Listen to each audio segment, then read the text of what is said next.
इस कार्यक्रम के पुण्यार्जक हैं श्री सकल दिगंबर जैन समाज, नंदीश्वर कॉलोनी, टीकमगढ़, मध्य प्रदेश। प्रबंध कारिणी समिति अध्यक्ष श्री गजेंद्र चौधरी, लुइस।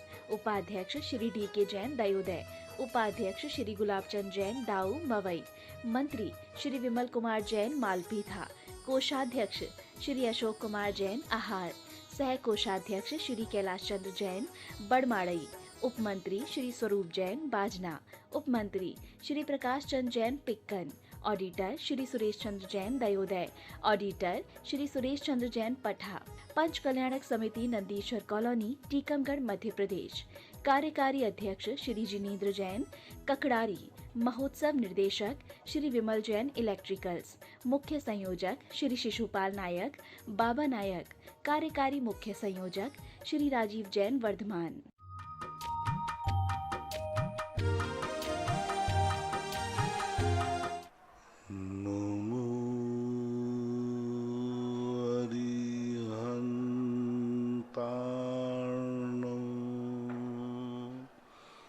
नमो सिद्धार्णं,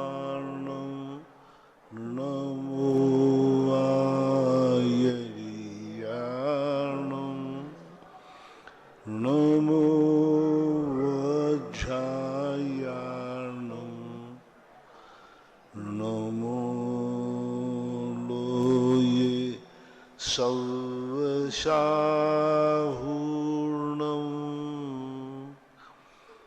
पंच परमेष्टि भगवान की जय। आचार्य श्री गुरुवर कुंद कुंद महाराज की जय। आचार्य श्री गुरुवर विद्यासागर महाराज की जय। जय। परम पूजनीय निर्व्यापक श्रमण मुनि श्री सुधा सागर जी महाराज की जय। छल्लक श्री 105 गंभीर सागर जी महाराज की जय। सभी श्रोतागण एवं जिज्ञासु पूज सभी को नमोस्तु करें। नमोस्तु मुनि श्री, नमोस्तु नमोस्तु मुनि श्री। इच्छामी महाराज जी, इच्छामी। अतुल जैन, पंडरा, नमोस्तु गुरुवर। महाराज जी, शांति धारा के लिए श्री जी को सिंहासन से पांडुक शिला पर ले जाते समय क्या हमें श्री जी के आगे आगे दोनों तरफ चमर डोलने चाहिए? डोल सकते हैं, कोई बात नहीं। दिनेश कुमार राठौर थड़ौद से पूछते हैं, नमोस्तु महाराज जी,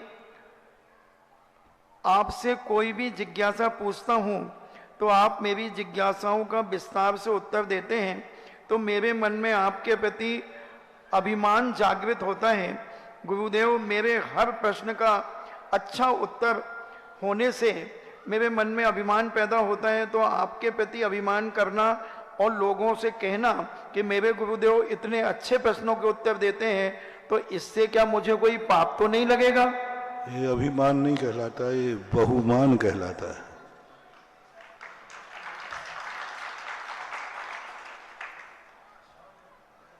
अर्पिता जैन थांदला से पूछती हैं, नमोस्तु गुरुदेव, सैनिक राजा ने नरक आयु का बंद होने के बाद और भगवान महावीर के समूह शरण में छायक सम्यक दर्शन प्राप्त करने के बाद कोई नियम, व्रत, संयम आदि क्यों नहीं लिया? क्योंकि नरक आयु के बंद होने के बाद फिर कोई संयम आदि लेने का परिणाम नहीं होता है। सुरेश चंद जैन बेंगलोर से पूछते हैं, नमोस्तु गुरुदेव के चरणों में कोटि सा नमन। महाराज जी, अंकुरित अनाज खाने का निषेध क्यों किया जाता है? उसमें वनस्पति कायक जीव होते हैं या त्रस कायक जीव होते हैं? कृपया समाधान करें। अंकुरित जीव में जो है सप्रतिष्ठित होता है। कोई भी वनस्पति हो जब अंकुर रूप में होती है तो उसको सप्रतिष्ठित बोलते हैं, और सप्रतिष्ठ का अर्थ है अनंत निगोजिया जीवों का वास। एक जीव के मरने पर अनंत निगोदिया जीव मरते हैं, और अनंत निगोदिया जीव जहाँ मरते हैं उनको जैन दर्शन में निषेध किया है। तो जितनी भी अंकुरित चीज़ें होती हैं वे सप्रतिष्ठित होती हैं। श्रीमती सारिका जैन सिरोन से पूछती हैं, नमोस्तु गुरुदेव, जिन कल्पी तथा स्तविर कल्पी किसे कहते हैं तथा आदिनाथ भगवान को मुनि अवस्था में जिन कल्पी क्यों नहीं कहा?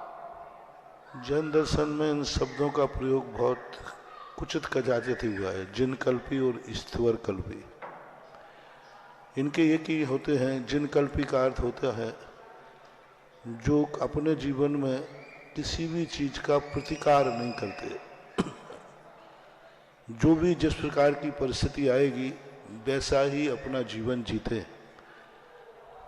यानी पैर में कांटा लग जाने के बाद वो कांटा निकालेंगे नहीं, और चाल में भी अंतर नहीं आएगा। जिस चाल से चलते हैं उसी चाल से चलेंगे। कोई भी प्रकार का प्रतिकार नहीं करते, उसे उपसर्ग परिचय मान करके जीतते हैं। प्रतिकार का भाव। स्थिर कल्पी का अर्थ होता है प्राचीन, बहुत पुराने, बहुत वर्षों तक जिनको साधना करते करते तपस्वी हो गए, वो स्थिर कल्पी कहलाते हैं। आदिनाथ भगवान को जिन कल्पी क्यों नहीं कहा? आदिनाथ तीर्थंकर जिन कल्पियों से भी और महान कल्पी थे वो तो, क्योंकि उनके ऊपर उपसर्ग आते तो हैं, लेकिन वो उपसर्ग का उनके साथ शरीर के साथ कोई छेड़छाड़ नहीं होती। उनके पैर में कांटा नहीं लगता। इतनी बड़ी कमठ ने सिलाएं फेंकी, लेकिन भगवान को एक भी सिला नहीं छू पाई। उनको अग्नि लगा दी जाए उनका शरीर जलेगा नहीं। प्राण घातक उनके ऊपर उपसर्ग नहीं होते। प्राण घातक उपसर्ग के बाद उनके प्राणों का विसर्जन नहीं होता है। इसलिए ना वो जिन कल्पी में आते हैं ना ईश्वर कल्पी में आते हैं। उनकी एक विशेषता अपने आप में अनोखी होती है। इसलिए सुब्रा जैन सिरोन से पूछती हैं, मेरे गुरुवर के चरणों में सपरिवार नमस्तु। महाराज जी, मैं पाठशाला की छात्रा हूँ।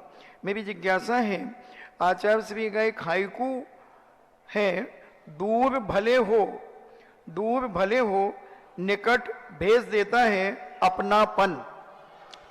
और उसका यही है कि भली दूरियां हों, लेकिन अंदर से यदि अपनापन है तो वो निकट ही मानना चाहिए। क्षेत्र की दूरी दूरी नहीं कहलाती है, मन की दूरी नहीं होना चाहिए, ये उसका भाव है। सासा जैन इंदौर मध्य प्रदेश से पूछती हैं, मेरे आराध्य गुरु के चरणों में सत्सत नमन। महाराज जी, जिनेन्द्र भगवान और गुरुदेव की हम 3 प्रदक्षिणा लगाते हैं, लेकिन पंचकल्याणक में 7 परिक्रमा क्यों लगाते हैं? इसका कोई कारण है क्या? शास्त्रों में इसका ऐसा कोई खास रीजन नहीं मिला, लेकिन 7 परिक्रमा लगाने का अर्थ ही है कि इस संसार में 7 पृथ्वियां हैं, इनमें व्यक्ति भ्रमण करता है, और 8वीं पृथ्वी को प्राप्त करने के लिए ये हमने अनुष्ठान किया है। राजीव जैन अमरपाटन से पूछते हैं, साथ में अपन कोई संधि बैठालना चाहे बैठाल दे, अलग से कुछ नहीं लिखा गया। 3 का भी कोई ऐसा कोई अलग से लॉजिक नहीं दिया गया। अलग अलग लोगों ने चिंतन की, सिद्धांत नहीं है। यदि आपको 7 में संतुष्टि नहीं हो रही तो 108 लगा लेना, और क्या बढ़ाते जाओ। 9 कर लो, 11 कर लो, 108 कर लो।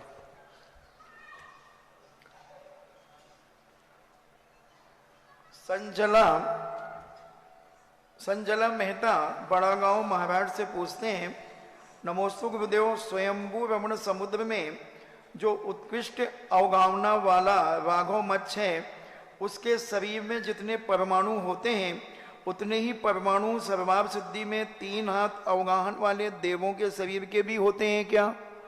सर्वाभ सिद्धि के देवों के परमाणु और राघव मच्छ के परमाणु क्या बराबर होते हैं शरीर के? परिवार से कोई नियम नहीं है।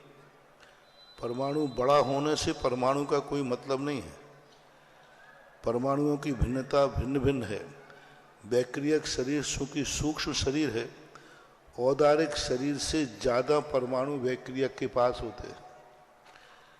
राघव मच्छ के पास ज्यादा परमाणु है ऐसा नहीं मानना, क्योंकि जो इंद्र जो है अपने अनेक विक्रियाएं करता है, वे परमाणु भी तो इसी में से निकलते हैं। तो छोटे और बड़े शरीर से परमाणुओं का निर्णय नहीं किया जाता। जैसे एक मान लो राजगिर का लड्डू है और एक कोई मिठाई का रसगुल्ला है या कोई भी है, छोटा कौन है वो, लेकिन वजनदार उसकी सघनता बहुत है।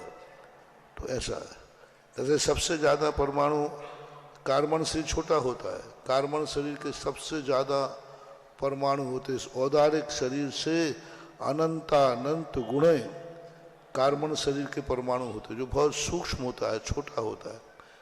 औदारिक शरीर से अधिक परमाणु आहारक शरीर के होते हैं, एक हाथ का होता है, लेकिन उनकी परमाणु की संख्या औदारिक शरीर से ज़्यादा होती है।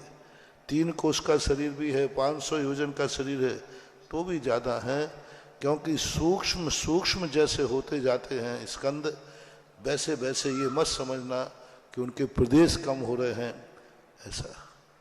अभी पिता जैन थांदला से पूछती हैं, नमोस्तु महाराज जी, जब कोई स्वर्गीय देवता किसी की परीक्षा लेने के उद्देश्य से उपसर्ग करते हैं तो क्या उसमें भी उन्हें कर्म बंद होता है? होता है।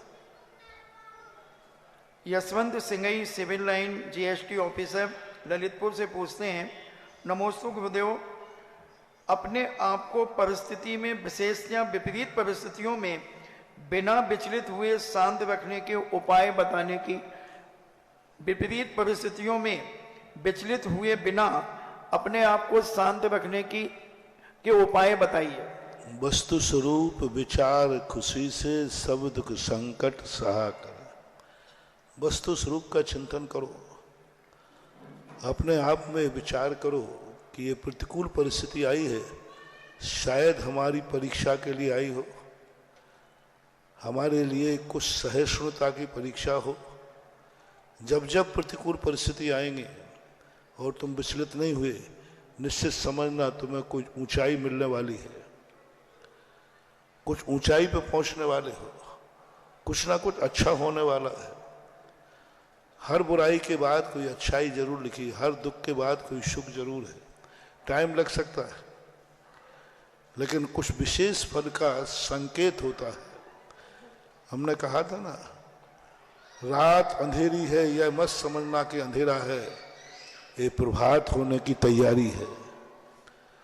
जहां रात नहीं होती वहां प्रभात भी नहीं होता। रात प्रभात की तैयारी होती है। तो जिंदगी में कभी अंधेरा आए तो समझ लेना अब बहुत बड़ा प्रकाश की उम्मीद है, बहुत बड़ी उसको बहुत बड़ी अनुकूलता मिलने वाली है।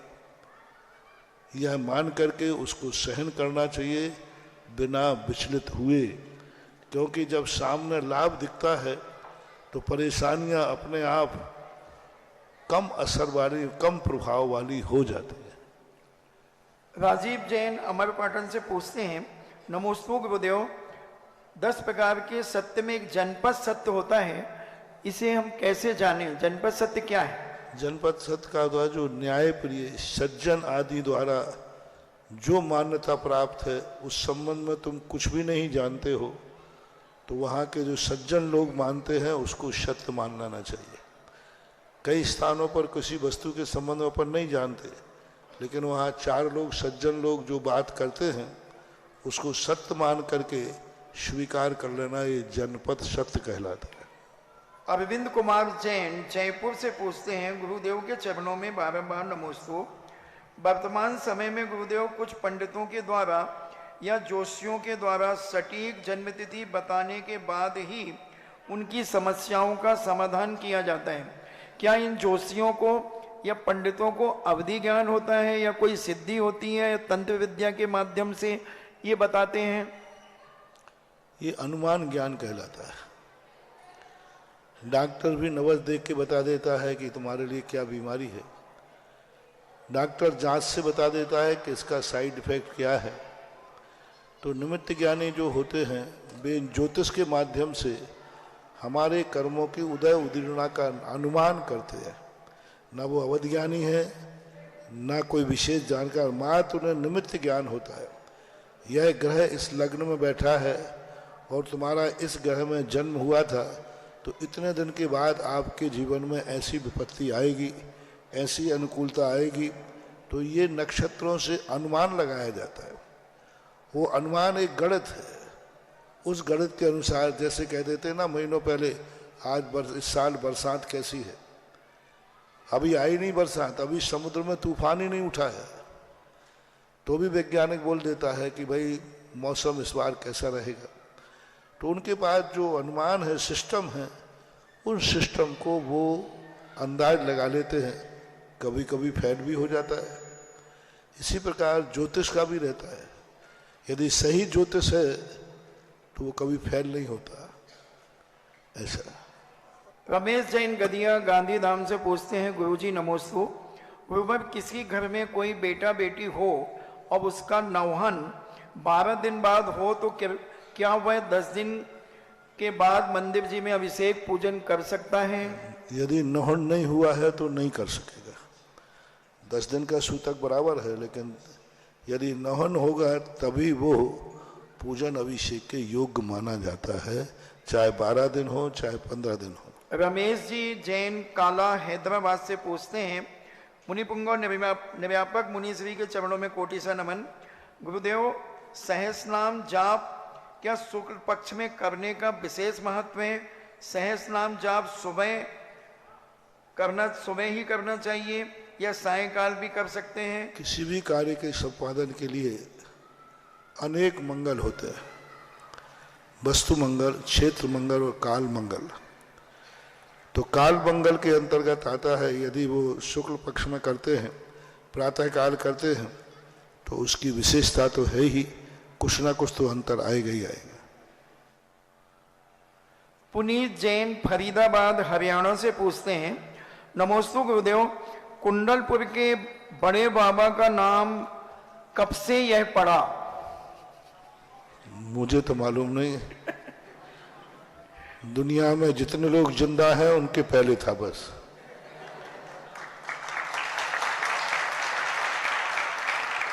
जितने लोग आज जिंदा हैं उनके सामने तो नहीं पड़ा, उनसे पहले पड़ा है। अब पहले कब पड़ा है तो हमने बड़े बूढ़े से बूढ़े व्यक्ति ने कहा, बोले महाराज हमारे बाप भी कहते थे हमने भी बड़े बाबा देना है। तो बोले दादाजी भी मेरे जिंदा थे, उन्होंने कहा कि हमारे दादाजी भी यही कहते थे बड़े बाबा है। इसका अर्थ है कि बड़े बाबा कब से चल रहे हैं इसका कोई पता बता ही नहीं सकता। लगभग ये मान लो 100-200 साल से तो ज्यादा ही हो गए, क्योंकि तुम्हें 3 पीढ़ी की बातें तो याद रहती हैं। तुम्हें मालूम नहीं है तुम्हारे पिताजी दादाजी भी बड़े बाबा कहते थे। तो इस प्रकार के बड़े बाबा शब्द बहुत प्राचीन शब्द है। बहुत प्राचीन काल से कुंडलपुर के बड़े बाबा बहुत जगत में बड़े बाबा के नाम से ही जाने जाते हैं, क्योंकि पृथक पाषाण में दुनिया के सबसे बड़ी मूर्ति यदि कोई थी पद्मासन में तो कुंडलपुर के बड़े बाबा की ही थी। दुनिया की सबसे बड़ी मूर्ति पृथक पाषाण में, उससे बड़ी मूर्ति दुनिया में कहीं नहीं थी पहले। इससे बड़ी मूर्ति गोपाचल पर्वत में ग्वालियर में है 35 फुट की, लेकिन वो पृथक नहीं है, वो उसी पाषाण में जुड़ी हुई है गुफा के अंदर। लेकिन पृथक पाषाण की इतनी बड़ी मूर्ति और कहीं दुनिया में कहीं हमें देखने में नहीं आई, सुनने में भी नहीं आई। आजकल तो बन रही है, अभी नहीं बन रही है, लेकिन प्राचीन मूर्तियों में 100-200 साल पहले। इसलिए ये सारे संसार में पद्मासन में पृथक पाषाण की सबसे बड़ी मूर्ति होने से इनको बड़े बाबा के नाम से जगत प्रसिद्ध हैं। और बाबा शब्द जो है प्राचीन अर्थ में आता है, पुराने अर्थ में आता है। आप लोग कहते हैं बाबा साहब, राजस्थान बोलते बाबा। बाबा यानी घर के सबसे बुजुर्ग हैं, उनको बाबा बोलते हैं। ऐसा नैना जैन मड़ावा से पूछती हैं, नमोस्तु महाराज जी, सौर सूतक में पंच कल्याणक से जुड़े कार्यों में हिस्सा ले सकते हैं या नहीं? सौर सूतक में पंच कल्याणकों के कार्यों में हिस्सा ले सकते हैं कि नहीं? बाहर कार्य, पूजा पाठ पर नहीं ले सकते। आनंद जैन दुखसरा, आचार्य श्री की पंक्ति है, ही से भी की ओर बढ़े, इसका क्या आश्रय है? एकांतवाद से अनेकांतवाद की ओर बढ़े, हठग्राहिता से अनुग्रह की ओर बढ़े, एकाकी होने के बाद सबको मिलकर के चले, अपनी ही बात को सत्य न माने, सामने वाले की भी समझने का प्रयास करें। ऑनलाइन जिज्ञासाओं के पश्चात जिनवाणी चैनल, आदिनाथ चैनल, सुधा कलश ऐप के समक्ष बैठे मुनि भक्तों की ओर से, साक्षात गुरु चरणों में विराजित गुरु भक्तों की ओर से पूज्य मुनि पुंगव के श्री चरणों में सादर नमोस्तु नमोस्तु नमोस्तु। चिल्लक जी को इच्छामी इच्छामी इच्छामी। बहुचर्चित विश्व प्रसिद्ध जिज्ञासा समाधान के इस कार्यक्रम में आज की प्रथम जिज्ञासा करेंगे ब्रह्मचारी भैया आदरणीय श्री विनोद जी छतरपुर। इसके बाद तैयार रहे श्रीमती सुलोचना बमीठा।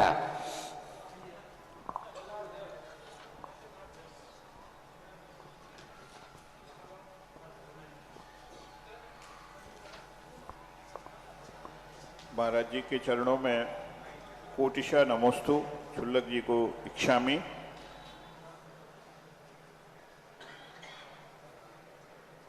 प्रथमा नियोग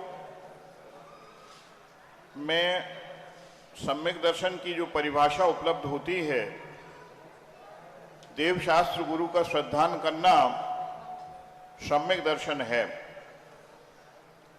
चरणान योग में आचार्य शमंत्रभद्र कहते हैं, देवशास्त्र गुरु का श्रद्धान करना 3 मूर्ता से रहित, 8 अंगों से सहित, 8 मदों से रहित श्रद्धान करना सम्यक दर्शन है। चरणान योग में उसके पश्चात करणान योग में कहते हैं, अनंत अनुबंधी की 4 प्रकृतियां मिथ्यात्, सम्यक मिथ्यात्, इन 7 प्रकृतियों का उपशम 6 उपशम हो जाना सम्यक दर्शन है। आत्मा का और द्रव्यान योग की दृष्टि से ग्रंथों में आत्मा का श्रद्धान करना सम्यक दर्शन है। यह इस प्रकार की जो परिभाषाएं आगम में दृष्टिगोचर होती हैं और बार बार आगम में ये कहा गया है सम्यक दर्शन को प्राप्त करो। क्या गुणस्थान हम जान सकते हैं अथवा नहीं?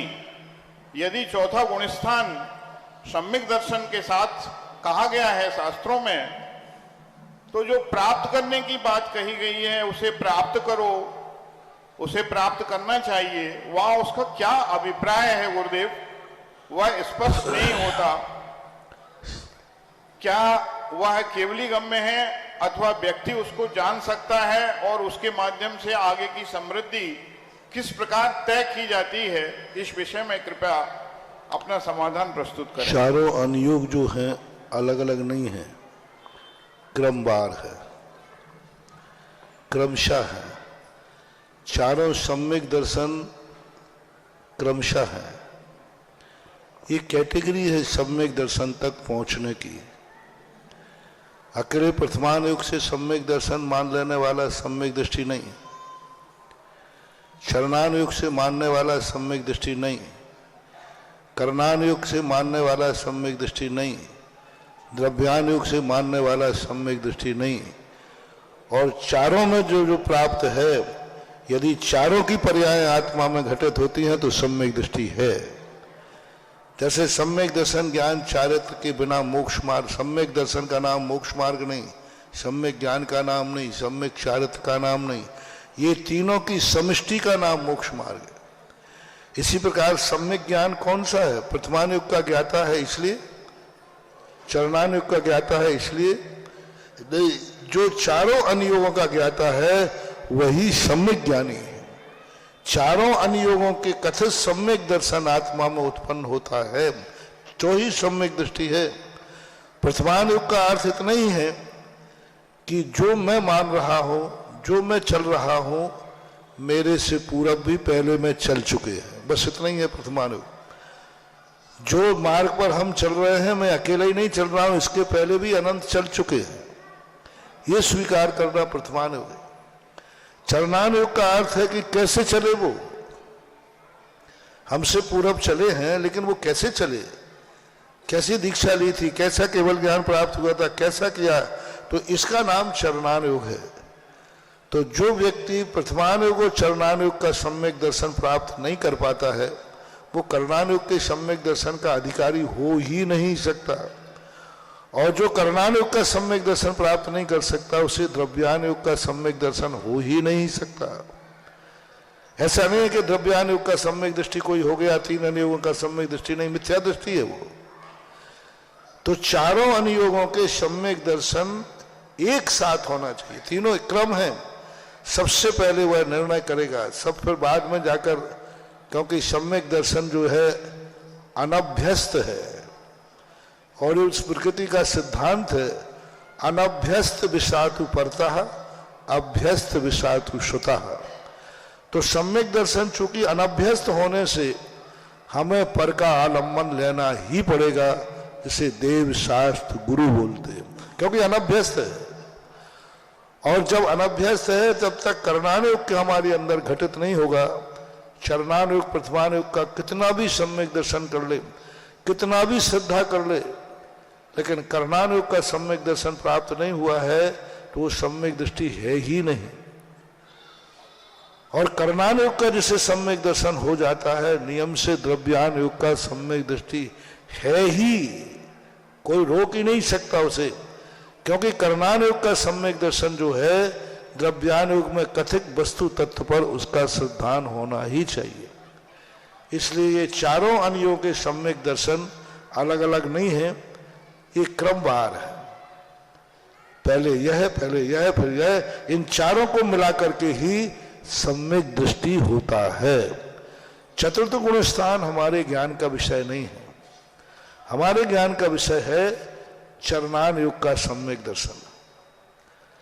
उसी चरणानुयोग के सम्यक दर्शन से हम अनुमान लगाते हैं। चारों अनुयोगों में हम सम्यक दृष्टि है, ये कौन से थर्मामीटर से जाने, तो चरणानुयोग का थर्मामीटर ही है। वो गलत भी हो सकता है, सही भी हो सकता है, लेकिन जब भी नापा जाएगा चरणानुयोग से नापा जाएगा, क्योंकि वह देखने में आता है, क्रिया में आता है, हम भी जान सकते, दूसरा भी जान सकता है। कर्णानुयोग और द्रव्यानुयोग का सम्यक दर्शन हमारे से परे है, क्योंकि वो अनुभव का विषय है। अनुभव खोटा भी होता है, अनुभव कभी प्रमाण नहीं होता।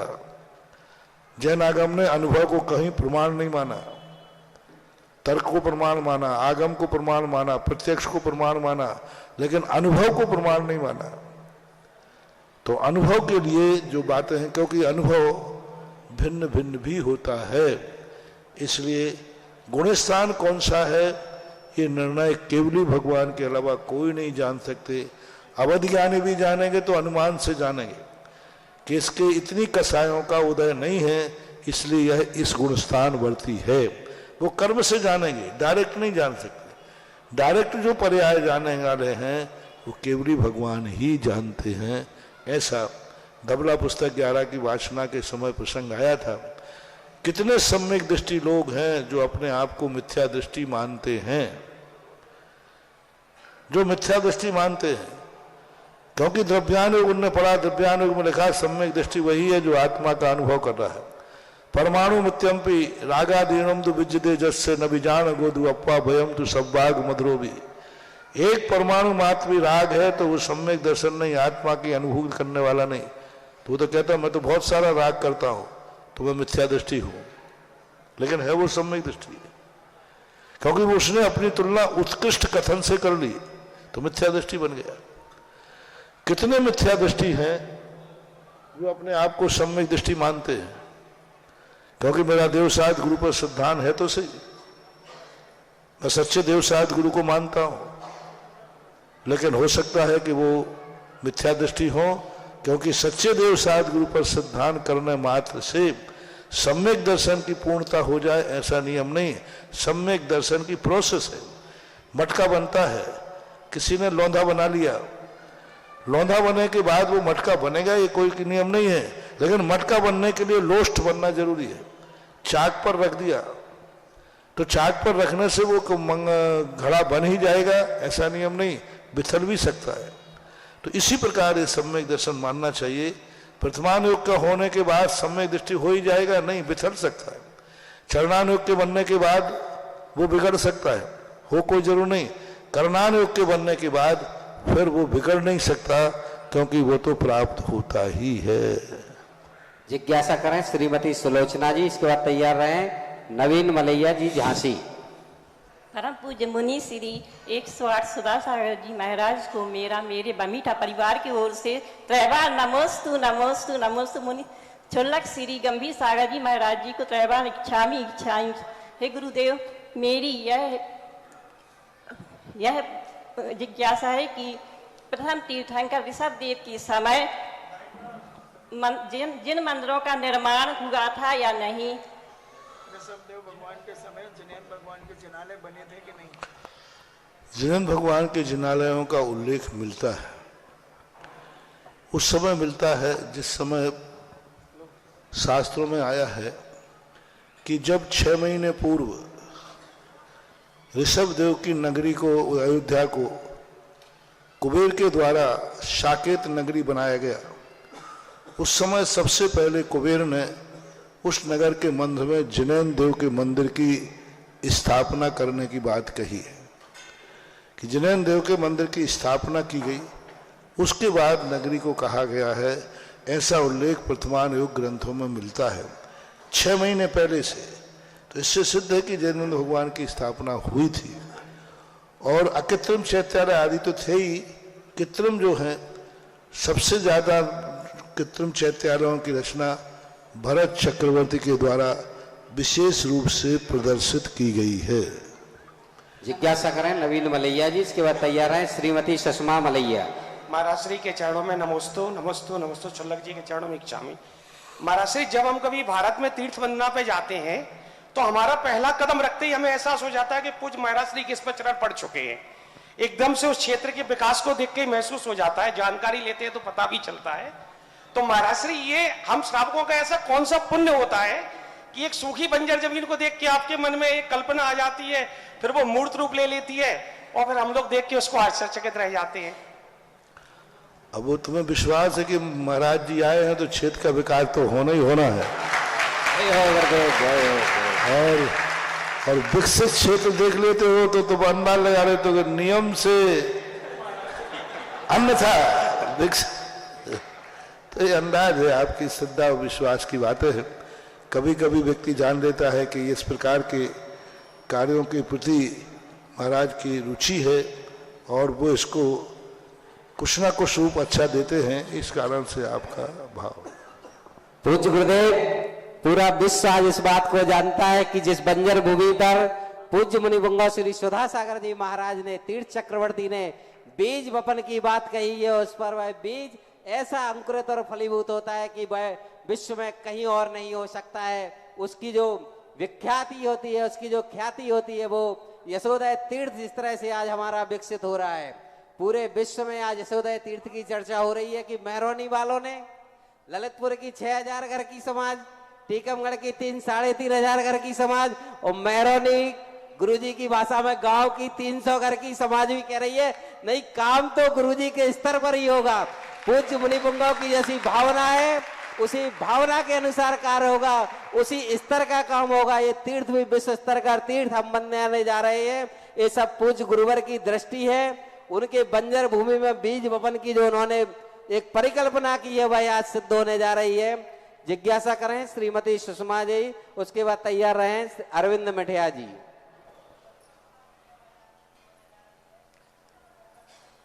जन जन के प्रेरणा स्रोत, अमृत के सागर, अमृत वाणी से अमृत वर्षा करने वाले गुरुवर का सानिध्य पाकर ये पावन धरा लहलहा उठी है। इसका कण कण प्रफुल्लित हो रहा है। यशोदय तीर्थ का यशगान चारों तरफ हो रहा है। ऐसे गुरुवर के चरणों में मेरा और मेरे परिवार का कोटिशा नमोस्तु नमोस्तु नमोस्तु। छुल्लक जी को इच्छामी इच्छामी इच्छामी। हे गुरुवर, भगवान समोशरण में कैसे जाते हैं, क्या उपदेश देते हैं और देशना के बाद क्या होता है? नमोस्तु गुरुवर। समोषण में भगवान जाते नहीं हैं। जहां भगवान को केवल ज्ञान होता है वहीं समोषण की रचना कर दी जाती है। भगवान पहले पहुंचते हैं, समोषण बाद की रचना होती है। इतना सूक्ष्म समय कम होता है कि अपन अंतराल को समझ नहीं पाते। लेकिन केवल ज्ञान होने के बाद समोषण की रचना होती है। लेकिन कब इतना समय होता है कि अपन समझते हैं कि एक साथ जैसा हुआ है, लेकिन होता नहीं है, ऐसा मानना चाहिए।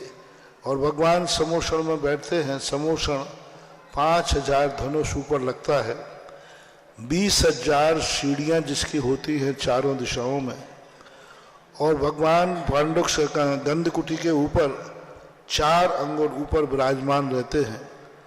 चारों तरफ से वो एक समान दिखते हैं और वे कुछ बोलते नहीं हैं, लेकिन उसके बावजूद भी सभी श्रोताओं को शब्द सुनाई में पड़ते हैं। ऐसा उनकी स्वाभाविक दशा होती है। जिज्ञासा करें अरविंद जी मिठिया, इसके बाद तैयार रहे प्रसन्न सिंगई जी।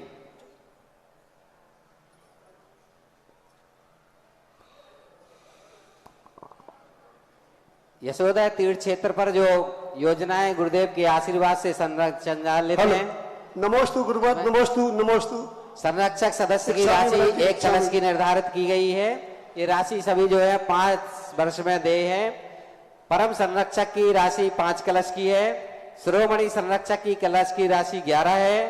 परम शिरोमणि संरक्षक 21 कलश, महामहिम 100 कलश। ये अंतर्राष्ट्रीय तीर्थ क्षेत्र घोषित हुआ है। संपूर्ण भारतवर्ष से और विश्व से जो भी साधर्मी जन यहाँ की परंपराओं को मानते हुए यहाँ के सदस्य बन जाना चाहते हैं, स्क्रीन पर यहाँ के नंबर डिस्प्ले हो रहे हैं, आप उन पर संपर्क करके क्षेत्र के विकास में योगदान दे सकते हैं। जिज्ञासा करें मिठिया जी।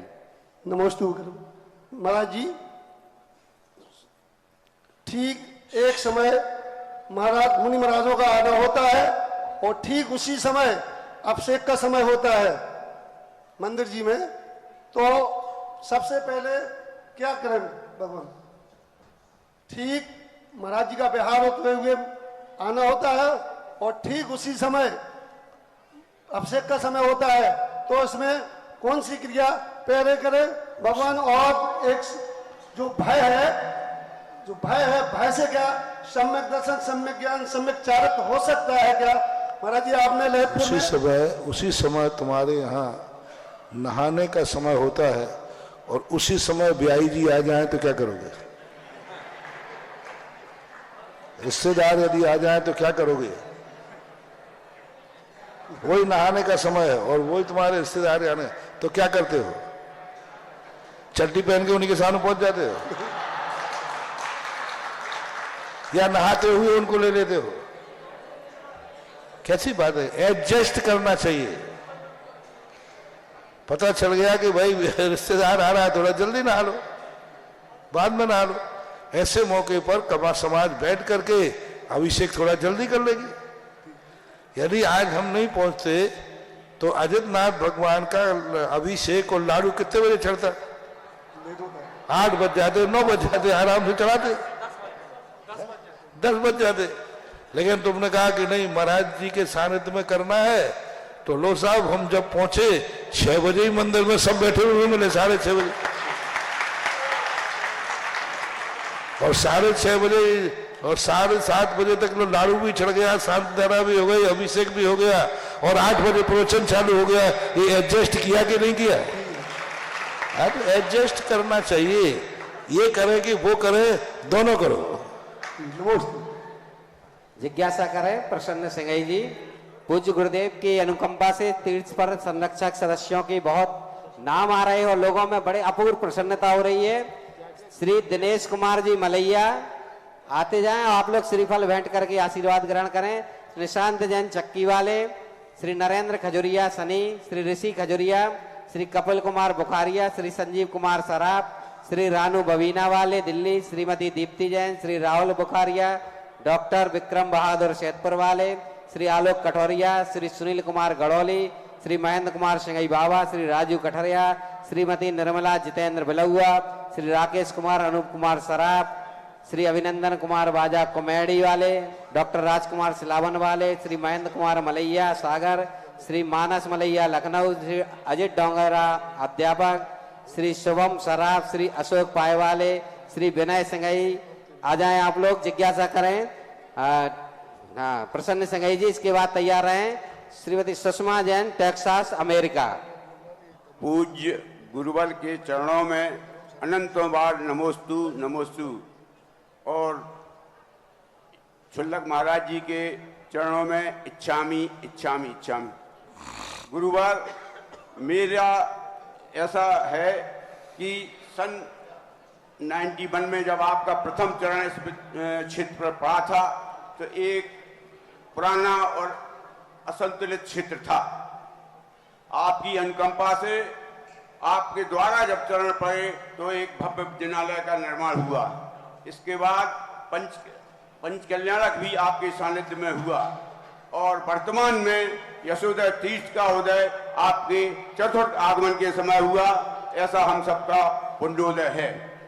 मेरा प्रश्न ये है कि जो आपने नंद्यावर्त के लिए आपने बताया था, तो नंद्यावर्त के संबंध में कोई जानकारी हमको या हम लोगों को नहीं है, तो नंद्यावर्त की जानकारी दें।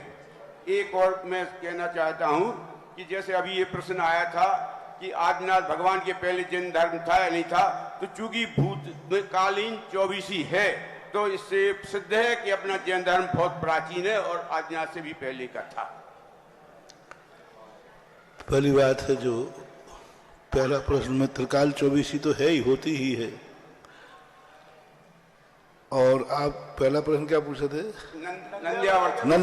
नंद्यावर्त की जो स्थिति होती है एक वास्तु से सिद्ध है। वो वास्तु क्या है? आकृति को मानता है। वास्तु का पूरा कंसेप्ट जो है आकार के ऊपर है, आकृति के ऊपर है। किस आकृति का प्लाट है, किस आकृति की रचना है, किस आकृति का अक्षर है। अक्षर होता है, अक्षर की अलग अलग नेचर क्यों है? आकृति के कारण। आका जो ये आकार है, उस आकी आकृति के कारण से उसका जो नेचर है वो नेचर बन गया। तो इसी प्रकार वो नंद्यावर्त की आकृति ऐसी है कि उसके अंतर्गत वो व्यक्ति किसी को नाश नहीं होने देता है, सुरक्षित करता है, संरक्षित करता है। वो ऐसे परकोटे में बैठालता है अंदर की शक्ति को कि उसमें प्रवेश करना भी वर्जित होता है। जैसे युद्ध में चक्रव्यूह रचना होती है, चक्रव्यूह रचना का भेदन करना मुश्किल होता है, इसी प्रकार नंद्यावर्त की जो आकृति है वह आकृति अक्षय होती है, सुरक्षित करती है, शक्ति प्रदान करती है। और अभी विस्तार से जिस दिन नंद्यावर्त का यहाँ भी कार्य होने वाला है, सम्मेद शिखर की माटी लेने के लिए लोग गए हैं और यहाँ भी नंद्यावर्त की स्थापना होना है। उस समय हम और विशेष विस्तार से बताएंगे। इससे अपने क्षेत्र के लिए क्या ऊर्जा प्राप्त होगी? उसकी ऊर्जा तो हम उसी दिन बताएंगे कि तुम क्या ऊर्जा होती है क्या, क्योंकि अभी मैं इसकी सारी ऊर्जाओं पर अध्ययन चल रहा है, शोध चल रहा है। नमोस्तु। जिस दिन शोध पूरा हो जाएगा उस दिन आपको घोषणा मिल जाएगी। नमोस्तु गुरुवर, नमोस्तु। जिज्ञासा करें सुषमा जैन, टेक्सास अमेरिका। इसके बाद तैयार रहे राजा चौधरी, महामहिम अध्यक्ष यशोदय तीर्थ। निर्यापक श्रवण मुनि पुंगव श्री सुधा सागर जी महाराज जी के चरण कमलों में मेरा व मेरे परिवार की ओर से बारंबार नमोस्तु नमोस्तु नमोस्तु। छुल्लक जी के चरणों में बारंबार मिच्छामि इच्छामि इच्छामि। महाराज जी, मैं आपका जिज्ञासा समाधान बराबर सुनती हूँ।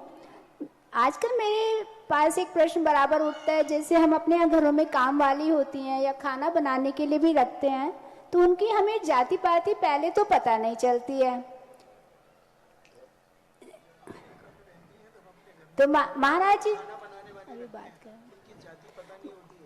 उनकी जाति पाति हमें पता नहीं चलती है, लेकिन तो रखते क्यों हो? हमारे यहाँ अनजान वस्तु अवक्ष होती है, अनजान व्यक्ति त्याज्य होता है, अनजान व्यक्ति के हाथ का पानी पीना भी वर्जित है। अनजान कोई भी वस्तु अभक्ष है, अनजान कोई भी व्यक्ति हो वो त्याज्य है। तो ये सब चीज़ों पर विचार करना चाहिए। बिना विचार किए करते हैं तो आगम की सहमति नहीं है। लेकिन महाराज जी वो बता के तो अपनी दूसरी जाति बता के आती हैं कि हमारी जाति है, अच्छी वाली जाति बताती हैं। तो अब उसके पूछो, आजकल तो सब कुछ तुम्हें नेटवर्क से सब पता कर सकते। आधार कार्ड देख लो, आधार कार्ड से नेटवर्क से पूछ पाछ करके थोड़ी मेहनत करो तो सब कुछ संभव है। और यदि कोई मजबूर है, खाना बनाने में असमर्थ है, उसको कोई खाना बनाने के लिए हेल्प नहीं मिल रही है, तो उस समय क्या करें? मैं आपकी समस्या में क्लीन चिट देकर उस दोष का भागीदार मैं नहीं बन सकता। नमोस्तु महाराज जी, नमोस्तु। पूज्य गुरुदेव की जैसी भावना रहती है। महरौनी गांव में भी हम लोग कहते हैं महरौनी भी बहुत बड़ा हो गया होगा, क्यों नहीं? क्योंकि गुरुदेव की जो भावना है उनके भक्त आज वो पूरी कर रहे हैं। गुरुदेव की भावना थी महायज्ञ नायक भी महायज्ञ नायक जैसा होना चाहिए।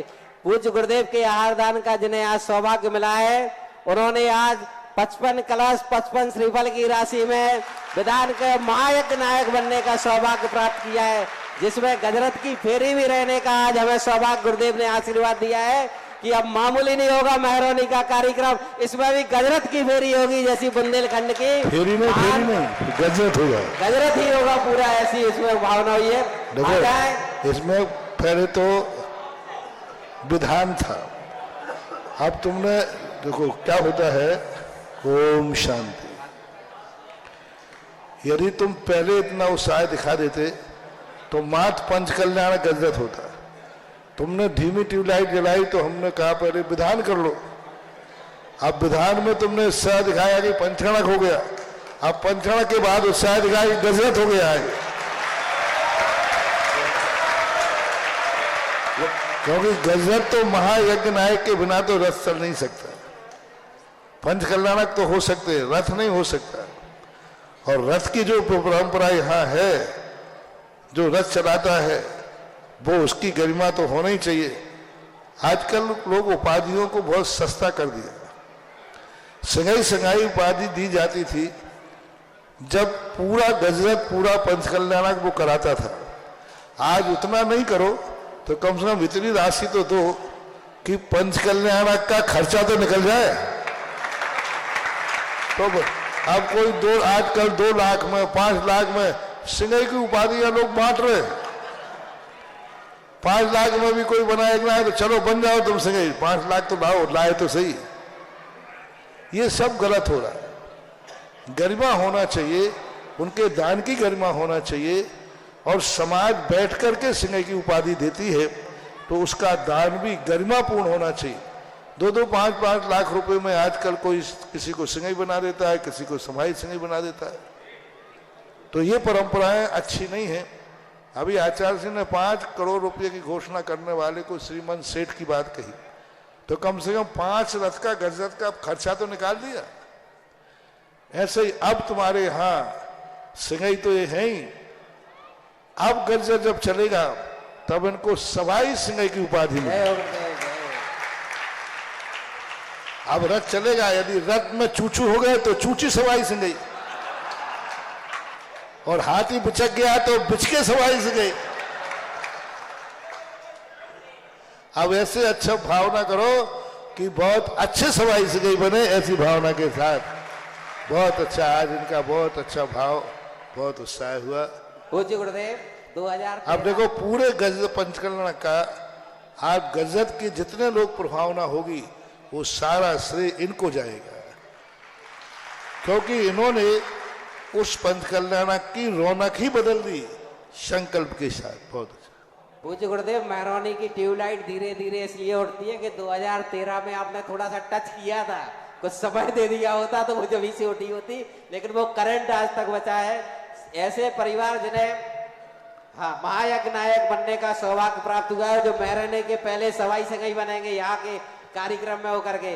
सिंगाई अजित कुमार, अभिषेक कुमार, अक्षय, स्नातक सांगानेर, सार्थक, श्रीमती सितारा, श्रीमती रूपी, कुमारी निक्की, कुमारी पुण्यांशी, अविनीश भाई भाव प्रीति पाली अशोकनगर, नीतेश भाई भाव निधि गुना, राजेश श्रीमती नेहा भाई भाव राजेश अशोकनगर, तनेक्स आयंसी, हीरा, परी, पीलू, पाकी जैन, समस्त खजांची परिवार को महायज्ञ नायक बनने का ये सौभाग्य प्राप्त हुआ है।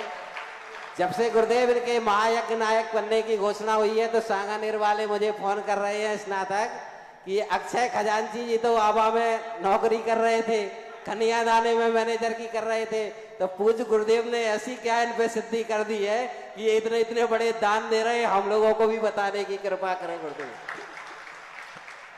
मैं तो चाहता हूँ कि सांगानेर का निकला हुआ हर संस्थान जो छात्र है, स्नातक है, वो सब कोई नौकर नहीं बने, हर संस्थान का छात्र सेठ बने। हाँ, मैं नहीं चाहता हूँ कि नौकर बने, हम तो यही चाहते मालिक बने। तो वो सबके लिए यही भावना है। आशीर्वाद। जिज्ञासा करें राजा चौधरी जी, इसके बाद तैयार रहे श्रीमती प्रभा सिंघई ललितपुर।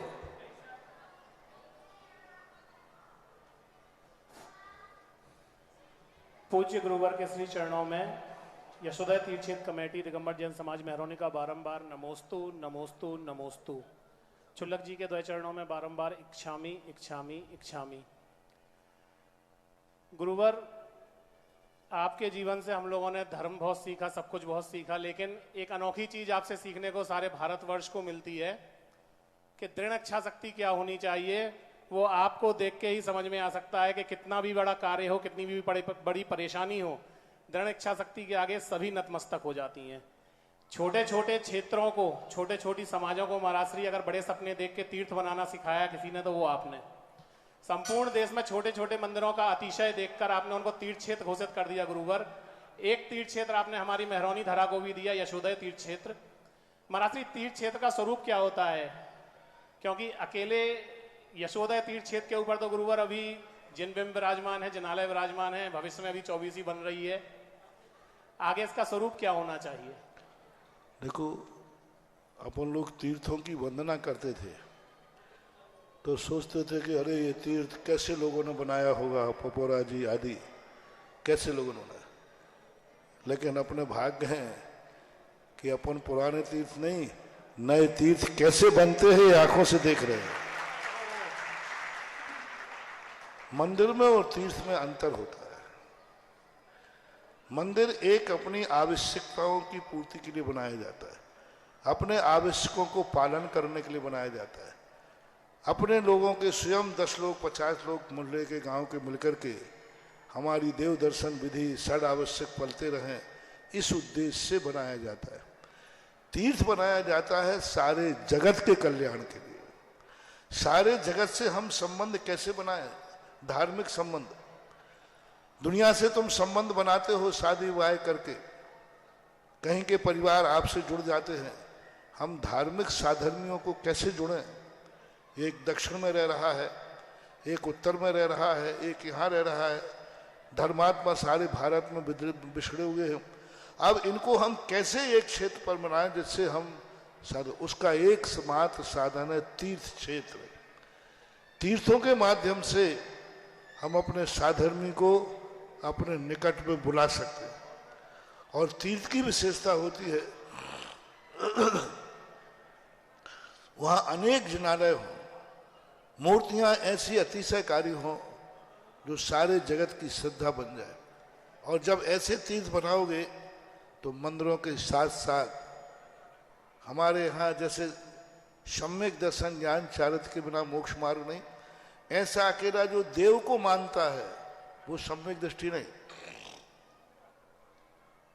सच्चे देव को मानता है अरहंत को, तो भी मिथ्या दृष्टि है। जो अकेले गुरु को मानता है, सच्चे गुरु को मानता है, तो भी मिथ्या दृष्टि। जो अकेले शास्त्र को मानता है वो भी मिथ्या दृष्टि। सम्यक शास्त्र कह रहा हूं, मिथ्या शास्त्र नहीं। यही चारों अनुयोगों को, यही प्रतिमानुयोग करना, इनको अकेला शास्त्र को ही मुख्यता मानता है, शास्त्र को ही प्रमाण मानता है। गुरु से और भगवान से उसको कोई लेना देना नहीं, वो मिथ्या दृष्टि है। जो देव शास्त्र गुरु तीनों को एक साथ मानता है वही सम्यक दृष्टि है। दिगंबर जैनियों का मंदिर कौन है? जिस पर भगवान अकेले की मूर्ति बैठी हो और वहां मुनियों का आना जाना ना हो, मुनियों का प्रवेश करना हो ना हो, वो मंदिर जैन मंदिर नहीं है, वो जैनियों का मंदिर नहीं है। वो मंदिर कभी अतिशयकारी हो ही नहीं सकता। जहां मात्र अकेले शास्त्र रखे हों जैन मंदिर में, वो भी जैन मंदिर नहीं। जैन मंदिर वही है जहां देव हो, गुरुओं का आना जाना हो और सम्यक शास्त्र की स्थापना हो, वही जिनेन्द्र देव का मंदिर कहलाता है। क्योंकि जैनियों में सबसे बड़ी विशेषता है कि और कोई पूजा करे या नहीं करे, देव साथ गुरु पूजा जरूर करते हैं। देव साथ गुरु का अर्घ जरूर चढ़ता है। जब तुम गुरु आते ही नहीं तो गुरु का अर्घ कैसे? भगवान है ही नहीं, इसलिए मंदिर में देव साथ गुरु को दोनों तीनों का स्थान होना चाहिए। और जब देव अकेले आएंगे तो तुम काम चल जाएगा। जब गुरु एक स्थान पर रहेंगे नहीं, गुरु आएंगे तो गुरुओं का स्थान भी होना चाहिए। गुरु मंदिर संतशाला कहते हैं। अब मैं तो क्या करूं, मैं भगवान का मंदिर तो बनवा सकता हूं, उपदेश दे सकता हूं सब। हम साधुओं का घर धर्मशाला संतशाला वो भी मैं ही बनवाऊं? ये तो तुम्हारा कर्तव्य है कि हमारे गुरु कहाँ आके ठहरेंगे। बहुत बड़ा काम, 500-600 साल में यहाँ मुनियों के अभाव में ये परंपरा टूट गई। मंदिर बनने के साथ संतशाला नियम से बनती ही थी। उदयगिरी खंडगिरी में राजा खारवेल ने मंदिर बनाए, साथ में वहां साधु बसतिकाएं बनाई, गुफाएं बनाई। मंदिर के साथ संतशाला बनेगी तभी ये मंदिर का सही रूप माना जाता है। तीर्थों पर सब में संतशाला होना चाहिए। साधु संत आगे कहाँ ठहरेंगे? उनके अनुकूल वातावरण कहाँ होगा? उनकी साधना कहाँ होगी? चतुर्मास कहाँ होगा?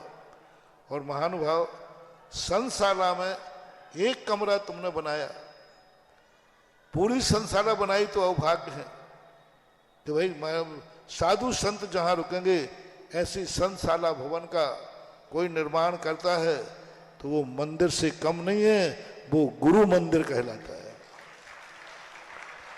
और यदि तुमने संतशाला बनाई है या कमरा, उसमें एक मुनिराज यदि पूरी जिंदगी में एक सामायिक करके चले गए, तुम्हारा रुपया वसूल हो गया। एक मुनिराज उस कमरे में बैठकर उनको शांति मिली, उन्होंने ध्यान किया, प्रतिक्रमण किया, सामायिक किया, तुम्हारा संतशाला बनाना सार्थक हो गया। तो तुम चाहते हो कि यहाँ पर यशोदा तीर्थ क्षेत्र में भगवान ही रहे, गुरु महाराजों का आना जाना ना हो।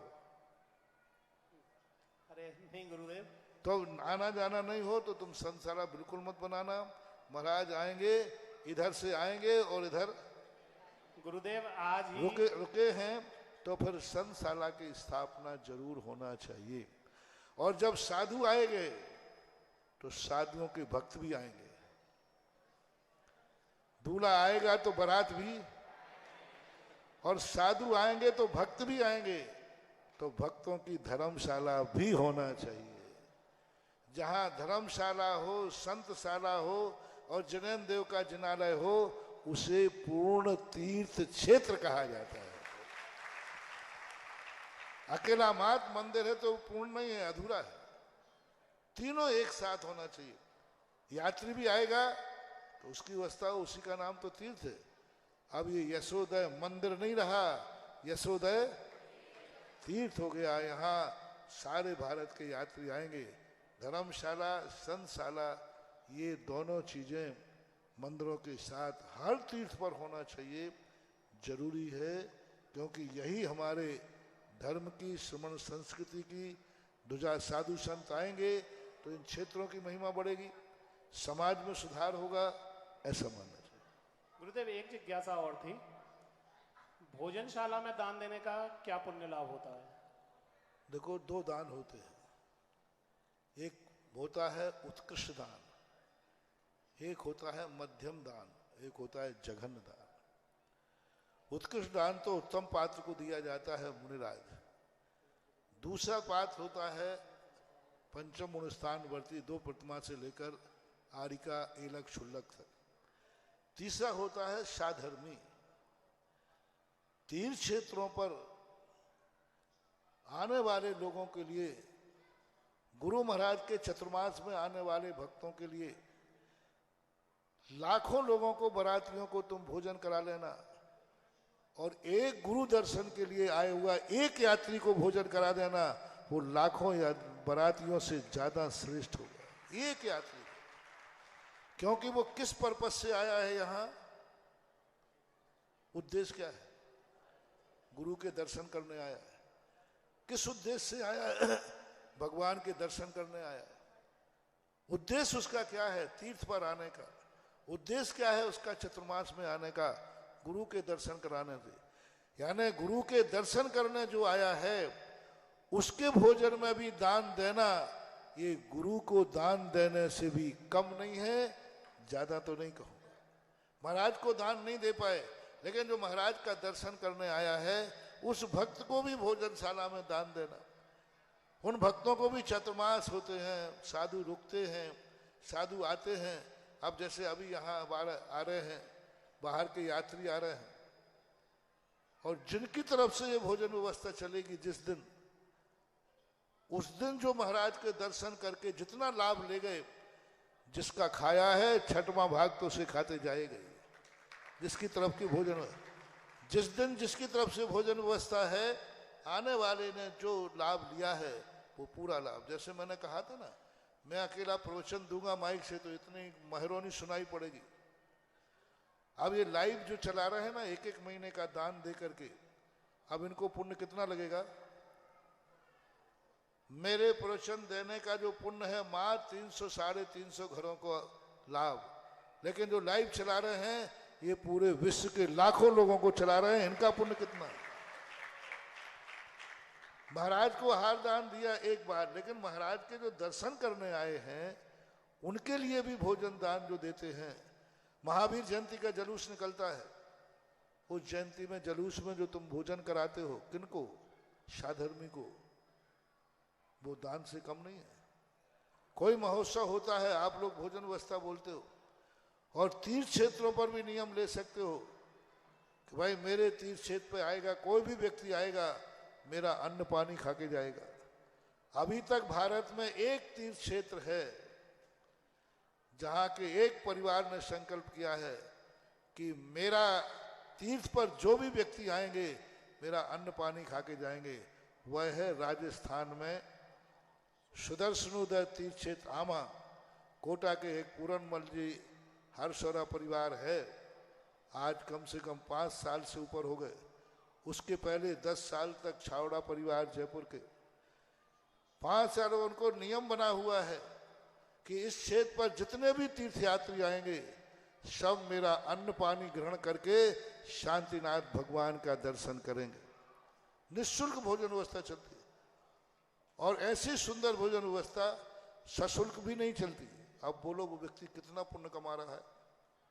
तीर्थ पर जितने यात्री आएंगे, और एक दिन की नहीं है, 12 मासी की, चतुर्मास हो चाहे शीतकाल हो चाहे 12 मासी लोग आते हैं।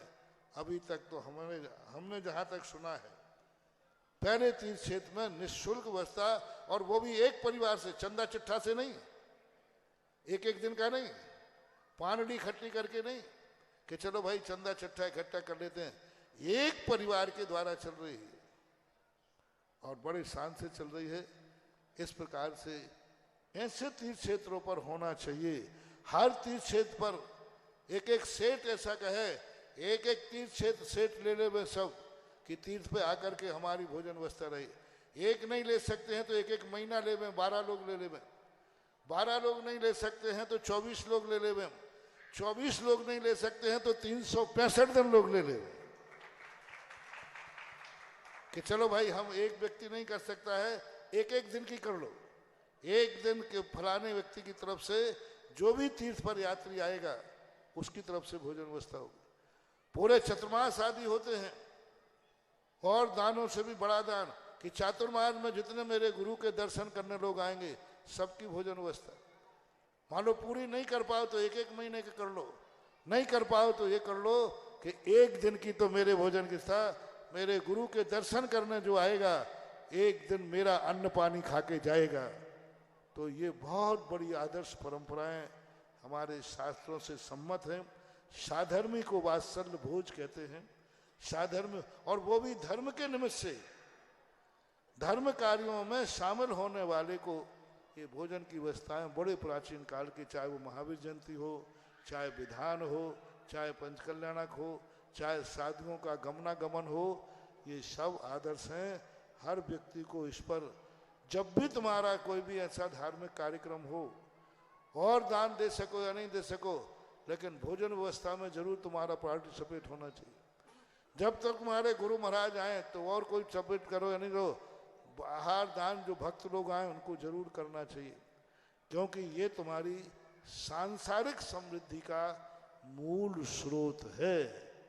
परमार्थ को महाराज को आहार दोगे तो तुम्हारी ऐसी दशा आएगी कि तुम्हें आहार की जरूरत ही नहीं पड़ेगी, कंठ से अमृत झरेगा। और महाराज के आने वाले भक्तों को दोगे तो तुम कभी खाली पेट नहीं सोओगे, सदा भरा पेट सोओगे। ऐसा मान यशोदा अतिशय तीर्थ क्षेत्र पर गुरुदेव के सानिध्य में अति शीघ्र ही संतशाला और धर्मशाला का शिलान्यास कार्यक्रम यहाँ की कमेटी कराने जा रही है। उन्होंने कहा है कि हम गुरुदेव के सानिध्य में अतिशीघ्र कराएंगे। संतशाला जो बनेगी, जैसा हमारे शास्त्रों में आया है 4 दान में बसती का दान, उसमें साधु की चर्या में जिसमें वृद्धि हो, जिससे साधु की साधना जिससे बहुत अच्छी हो, ऐसी बसतिका का निर्माण यहाँ पर होगा। और जो गुरु भक्त यहाँ पर आएंगे साधुओं की भैयावृत्ति करने आदि के लिए, दर्शन आदि का लाभ लेने के लिए, उनके लिए अत्याधुनिक डीलक्स और सुपर डीलक्स, जिस तरह की आजकल के 5 स्टार में चलती है, ऐसे कमरे बनाए जाएंगे। उस धर्मशाला के लिए संतशाला में 1 कक्ष के निर्माण की राशि 7 कलश निर्धारित की गई है, और धर्मशाला में भी 7 कलश की राशि से 1 कक्ष का निर्माण करा सकते हैं। पूज्य गुरुदेव ने बता ही दिया है कि परमार्थ का और इस संसार की समृद्धि का यदि कोई कारण है तो ऐसी संतशाला और धर्मशाला का निर्माण करके हम अपना कल्याण कर सकते हैं। जिनकी भावना हो वो हम तक नाम प्रेषित कर दें, अपने जिज्ञासा करें। श्रीमती प्रभा सिंघई, ललितपुर। मुनि श्री के चरणों में बारंबार नमोस्तु नमोस्तु नमोस्तु। छल्लक श्री के चरणों में इच्छामी इच्छामी इच्छामी। महाराज श्री, हमारी जिज्ञासा है कि आजकल जो विवाह शादी होते हैं तो लड़की के माता पिता और लड़का के माता पिता का गोत्र एक होता है, कहते हैं वो आपस में भाई बहन हो जाते हैं, लड़का और लड़की, तो एक कैसे संभव है? और जो पुरानी परंपरा चली आ रही है तो देखो, ये होना तो नहीं चाहिए, मार्ग नहीं है।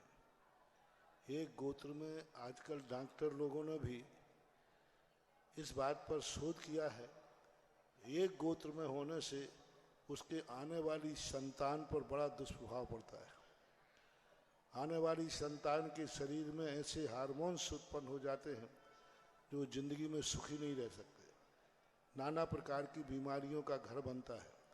ये मात्र धार्मिक रीजन ही नहीं है, इसमें भौतिक रीजन भी है। मैंने डॉक्टरों से इस पर चर्चा की थी तो उन्होंने यही कहा कि महाराज जी, इसका बहुत बड़ा रीजन है, लोगों ने इसे धार्मिक रूप देकर आजकल के बच्चे उपेक्षा कर रहे हैं। होना नहीं चाहिए, इससे बहुत नुकसान, आने वाले वंश पर बहुत बड़ा नुकसान पड़ता है। तो एक गोत्र में शादी वाह नहीं करना चाहिए, नहीं होना चाहिए, गलत है। तुम दोनों के प्रेम के कारण से आने वाली संतान को अभिशाप मत दो, उनका जीवन कभी दुखी मत करो, अन्यथा वो संतान तुम्हें ऐसा अभिशाप देगी कि तुम कल के दिन शादी योग्य ही नहीं रह पाओगे। मामा का गोत्र मिलाना चाहिए कि नहीं मिलाना चाहिए महाराज? मामा का गोत्र मिलाना चाहिए कि नहीं मिलाना चाहिए? हमेशा जनपद सत्य को भी ध्यान रखना चाहिए। उत्तर भारत में मामा के बेटे बिटिया को भाई बहन कहते हैं, तो भाई बहन ही मानना चाहिए। दक्षिण भारत की परंपरा को अलग है। उत्तर भारत की परंपरा जनपद सत्य के अंतर्गत जिनको हमने एक बार भाई बहन कहा है, जिनको हमने एक बार भाई बहन माना है, तो भाई बहन ही हैं। यदि वो करता है तो भाई बहन को पत्नी बनाने का जो पाप लगता है वो उसके खाते में जाएगा।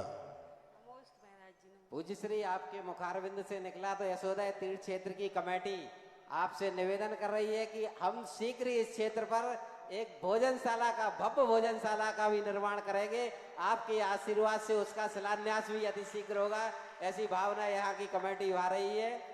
श्री कस्तूरचंद सिंघई एडवोकेट की पुण्य स्मृति में श्री संजय कुमार, अभय कुमार सिंघई, सचिन, हर्षित, संस्कार, संकल्प सिंघई, साक्षी, मिनी सिंघई ने विधान में 51,000 रुपए की द्रव्य दान देने के भाव किए हैं।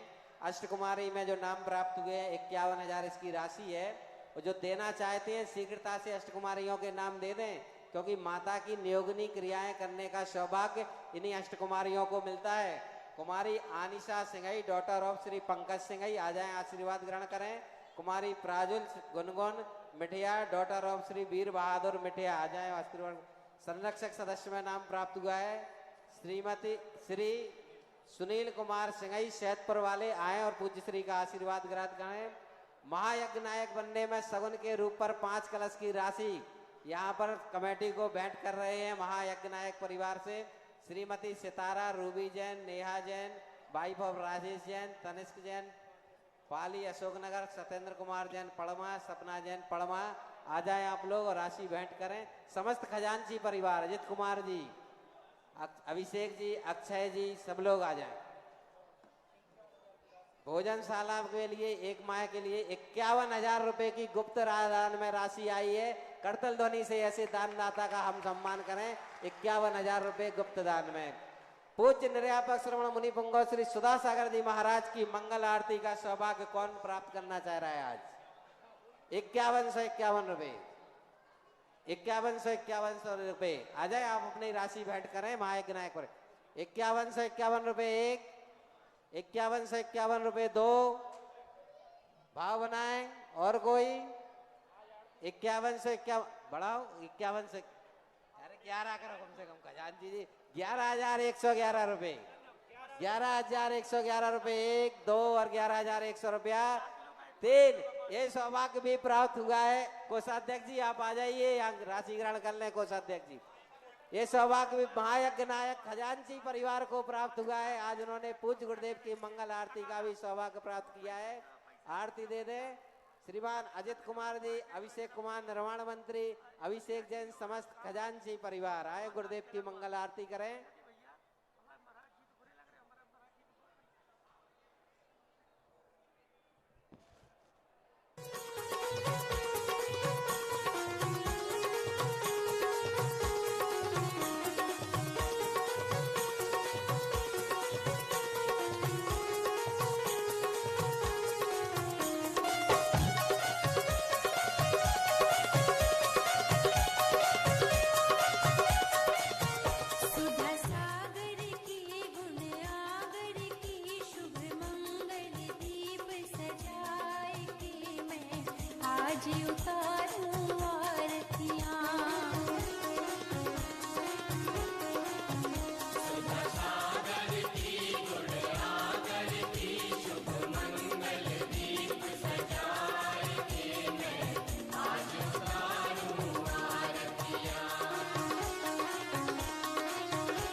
इस कार्यक्रम के पुण्यार्जक थे श्री सकल दिगंबर जैन समाज, नंदीश्वर कॉलोनी, टीकमगढ़, मध्य प्रदेश।